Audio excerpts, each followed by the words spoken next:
Hey guys, Josiah here with Aesthetyx Fitness. In today's video, I'm going to tell you why I don't recommend exclusion diets. Alright, so before I get started with today's video, make sure you hit that subscribe button down below and click that little bell icon. That's the only way that every time I come out with a new video, you guys will get notified so you don't miss out on any great new content. Also, if you feel like it really helps me out if you hit that like button down below as well. Now with that out of the way, let's get started. Alright, now I wanted to make this video because right now exclusion diets seem to be a really big thing, and I wanted to talk a little bit about them and why I don't personally recommend them. Now you may be asking, what is an exclusion diet? Basically what it is a diet where instead of tracking your calories and macros primarily, you are instead focusing on eliminating certain food groups from your diet in hopes of improving your health or helping you lose weight. Now a perfect example of this would be something like the Whole30 diet, or going gluten-free or dairy-free or things like that, where you're just taking an entire category of food or multiple categories of food and removing it from your daily diet. So now let's get into the reasons why I don't personally recommend these diets. First off is they are in of themselves very ineffective at getting you to lose weight. So for my purposes, when I go on a specific diet, I am trying to lean down and lose body fat.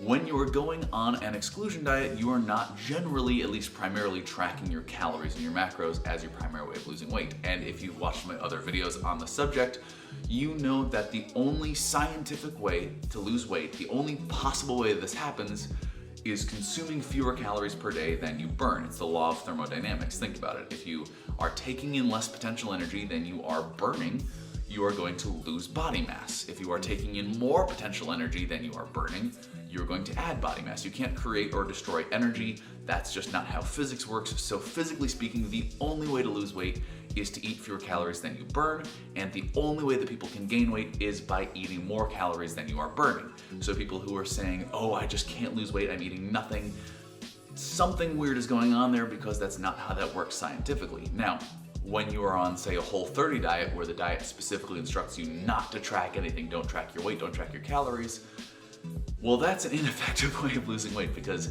tracking things helps keep you consistent, helps keep you accountable, and make sure that you know exactly how much weight you're losing, how many calories you're consuming per day, and that you are staying on track.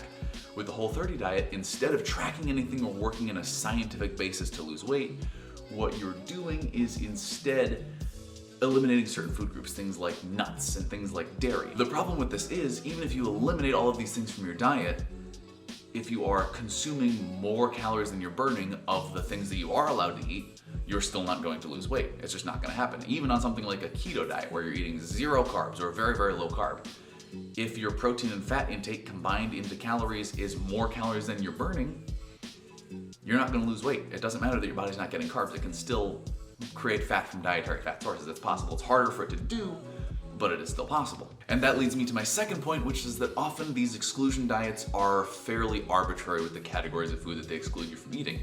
Again, let's go back to the Whole30 diet. You are not allowed to eat nuts on that diet. Why? Nuts are very healthy. They're full of healthy fats. They've got lots of protein in most of them. They're very satiating because they help fill you up, and they are higher in calories, but of good high quality calories. And so instead of eliminating them from your diet, why not just track your caloric intake, but still utilize them in a way that is good and helps you be able to eat and enjoy your food and limit your calories and feel full more often? That seems to make a lot more sense to me. Now, obviously, some people can't eat nuts because they have a life or death nut allergy, and for those people, I'm sorry, that sucks. But this gets me to another really great point, which is going, for instance, like wheat-free or gluten-free on a diet. If you don't have celiac disease, if you don't have a medically diagnosed gluten intolerance, there's no purpose to doing that. There's nothing inherently unhealthy about gluten. People like to demonize it and think that it's this thing that's causing inflammation and causing you to gain weight uncontrollably and preventing you from losing weight. That's not true. Gluten is just a naturally occurring substance in the wheat grain, and it really helps things like dough become stretchy and retain their shape. That's gluten has a good purpose, and it's a good source of nutrients for people who can tolerate it. So if you don't have a very specific, very limited disease that prevents you from eating it, similar to someone who has a very severe peanut allergy, there's no reason for you not to eat gluten. It would be like someone just being like, oh, I don't want to eat peanuts because, some people die when they eat peanuts. It's like, yes, because those people have a specific allergy, not because peanuts are inherently bad. And that leads me to my third point, which is that exclusion diets are inherently a short-term fix, because most of us are not going to live the remainder of our lives, unless we're medically required to, eliminating certain foods from our diet.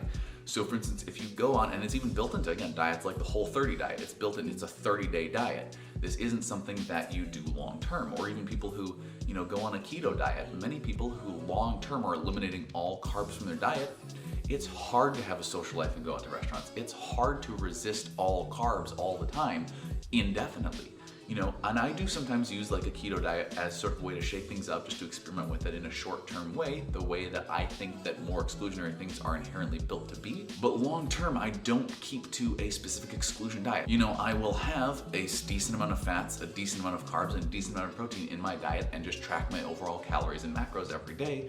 And that lets me know scientifically how many calories I am consuming and know whether or not I will be gaining or losing weight that day without having to deprive myself of specific foods or food groups. And if you think about it, with an exclusionary diet, if you do give into a craving and break down and, let's say you are on a keto diet and you have a couple slices of bread or something, or a cupcake because you were just craving sugar so badly, you're gonna feel like crap the next day because you're like, oh my gosh, I broke my diet, everything, even if you were still under your calories for the day, even if the actual effective method of weight loss was still being adhered to, you're going to unnecessarily feel really bad about what you just did and give yourself this unnecessary shame and guilt for breaking your diet when what you did was not actually affecting the actual functional method of weight loss that the diet is working off of, if that makes sense. And last but not least, the biggest point is that exclusionary diets, especially more extreme ones, can lead to you being micronutrient deficient. Basically, if you are not consuming a wide variety of food and you're not consuming a wide variety of nutrients, you may find yourself not feeling that great because you are not getting all of the nutrients your body actually needs to function properly.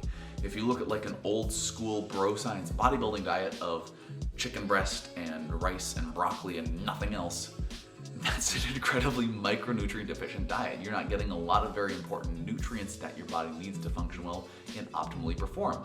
So doing something like that, while you may lose weight on it, or you may, lean down, it's not gonna make you healthier, it's not gonna help you, and it's not gonna make you feel very good. And so it's much better, again, to limit your caloric intake, track your macronutrients, track your weight loss journey, and just stick to eating whatever you want in moderation and try to have a more balanced diet. Instead of exclusionary diets, why not try an inclusionary diet where you start to try to include more vegetables, more fruits, more healthy fats. Try to, purify your diet that way if you want to try to really eat more healthy food, while also tracking your calories and not worrying if sometimes you want to have a cupcake or some peanut butter or a piece of toast. Those shouldn't be things that you have to worry about when you're already going through the work of limiting your calories and trying to lose weight, because that's inherently something that is restrictive and takes effort to stick to, so why make it harder than it has to be? Alright guys, that is it for today's video. Thank you so much for watching. Hopefully you found it informative or entertaining. Make sure to leave a like down below if you enjoyed the video and subscribe so that you're getting notified every time I come out with new content. And make sure to leave a comment down below letting me know your thoughts on today's video and topics you want me to cover in future videos so that I can help you train smarter and look better.